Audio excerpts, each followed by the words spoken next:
Agora, netinhos, o vovô Nômade vai falar sobre atos administrativos. Eles são declarações feitas pela administração pública para exercer sua função e produzir efeitos no mundo jurídico. Eles têm que ser feitos com base na lei e no interesse público. Vamos conhecer os principais elementos que compõem um ato administrativo. Elementos do ato administrativo, COFIFO. Um macete fácil para decorar os elementos do ato administrativo é a sigla COFIFO. Vamos ver o que significa cada letra.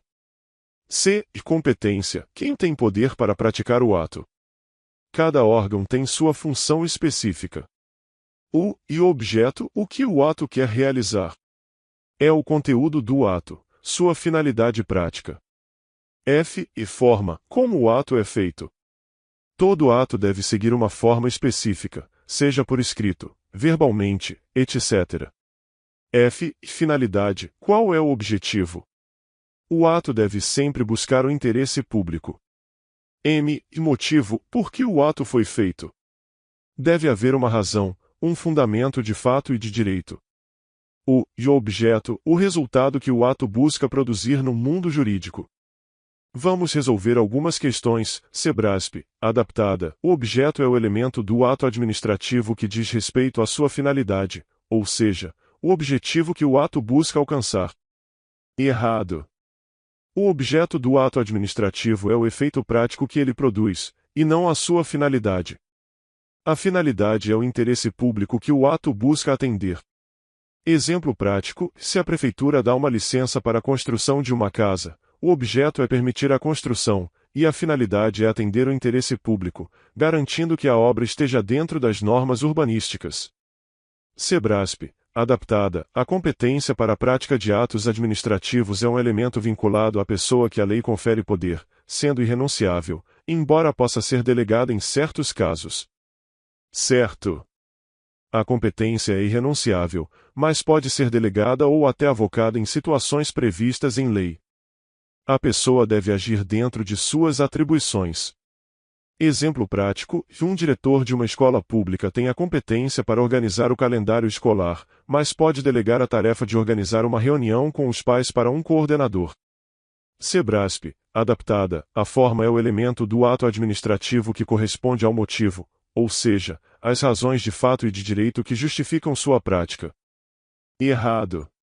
A forma é a maneira pela qual o ato administrativo se manifesta, por escrito, verbalmente, etc. O elemento que corresponde às razões de fato e de direito é o motivo. Exemplo prático: um decreto do prefeito deve ser emitido por escrito, conforme a forma exigida em lei. O motivo pode ser, por exemplo, a necessidade de organizar a coleta de lixo no município. Sebrasp. Adaptada. Um ato administrativo será válido mesmo se não cumprir a forma prevista em lei, desde que alcance o fim público almejado. Errado. A forma é um dos elementos essenciais do ato administrativo. Se o ato não seguir a forma legalmente exigida, ele será considerado inválido. Exemplo prático: se uma licença para abrir um comércio deve ser emitida por escrito, mas o responsável a concede verbalmente, o ato será inválido porque não respeitou a forma exigida. Sebrasp. Adaptada. O motivo é o elemento que indica as razões de fato e de direito que justificam a prática de um ato administrativo. Certo. O motivo são os fatos e o fundamento legal que dão suporte à prática do ato administrativo. Ele precisa estar bem justificado para garantir a legalidade do ato. Exemplo prático: o motivo para a imposição de uma multa de trânsito é o fato de o motorista ter ultrapassado o limite de velocidade. Esse fato é o motivo do ato administrativo punitivo. Sebrasp. Adaptada. A competência pode ser alterada de acordo com o interesse do administrador público, desde que a conveniência administrativa o justifique. Errado. A competência é um elemento vinculado do ato administrativo e não pode ser alterada pela vontade do administrador, apenas nas hipóteses previstas em lei. Exemplo prático: um fiscal de saúde pública não pode delegar sua competência para realizar vistorias sanitárias a um agente que não tem essa atribuição por lei. Sebrasp. Adaptada. A finalidade é o elemento que indica o resultado prático que o ato administrativo pretende alcançar. Errado.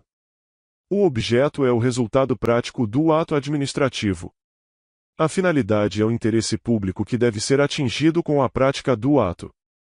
Exemplo prático: se a prefeitura decide demolir um prédio em condições precárias, o objeto é a demolição, enquanto a finalidade é garantir a segurança dos moradores e do entorno.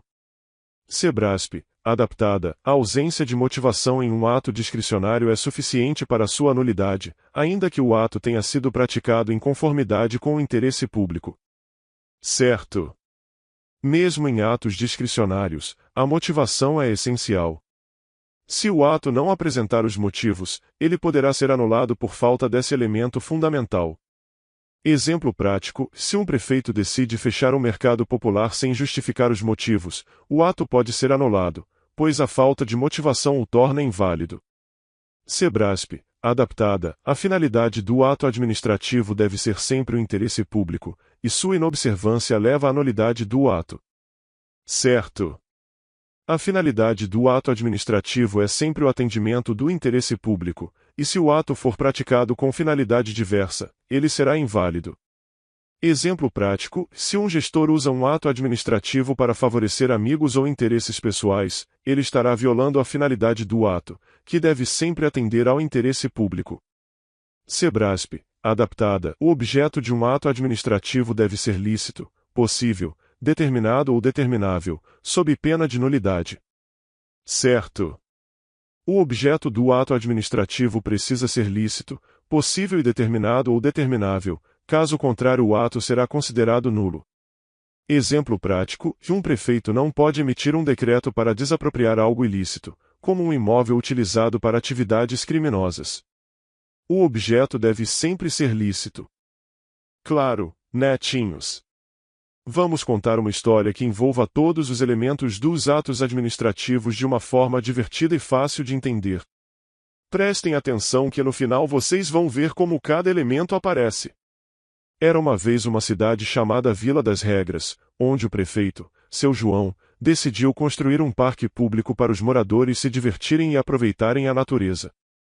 Ele sabia que precisava seguir todos os passos certos para que o ato de construção fosse legal e válido. Primeiro, seu João verificou se ele tinha competência para tomar essa decisão. Ele sabia que, como prefeito, a competência de organizar obras públicas estava dentro de suas funções, então ele poderia autorizar a construção do parque. Como ele queria fazer tudo certinho, decidiu delegar algumas tarefas para o engenheiro-chefe, responsável pelo planejamento. Depois, seu João pensou no objeto do ato administrativo, o que ele queria que acontecesse. O objeto era claro: construir o parque para a comunidade. Mas para isso, ele precisava de recursos e planejamento. Seu João também sabia que o motivo para essa construção era importante. O parque ajudaria a melhorar a qualidade de vida dos moradores, oferecendo um espaço para lazer e prática de esportes. Esse era o motivo do ato, a razão que justificava a decisão. Claro que ele não podia esquecer da forma. O ato precisava ser feito corretamente, seguindo a forma exigida por lei, que, nesse caso, era a assinatura de um decreto formalizando o início da obra. Não dava para só avisar o engenheiro por telefone. Era preciso um documento oficial e público. Seu João tinha certeza de que a finalidade do parque era para o interesse público. Ele sabia que a construção não era para benefício próprio ou de um pequeno grupo, mas para todos os moradores da Vila das Regras. Por isso, o ato estava de acordo com a lei. Por fim, o objeto tinha que ser lícito e possível. Não adiantava prometer algo que não podia ser feito, como construir o parque em cima de um rio. Então ele escolheu um terreno vazio no centro da cidade, onde seria possível realizar a obra de maneira segura e legal. Depois de seguir todos esses passos, seu João assinou o decreto e a construção do parque começou. Os moradores ficaram felizes, e a obra foi concluída com sucesso, respeitando todos os elementos do ato administrativo: competência, objeto, motivo, forma, finalidade e legalidade do objeto. E assim, netinhos, a Vila das Regras ganhou um lindo parque e tudo foi feito conforme a lei, porque seu João seguiu direitinho todos os elementos dos atos administrativos. Agora me digam, qual desses elementos vocês acham mais importante para garantir que tudo funcione como deve? Deixem nos comentários e não se esqueçam de se inscrever no canal do Vovô Nômade.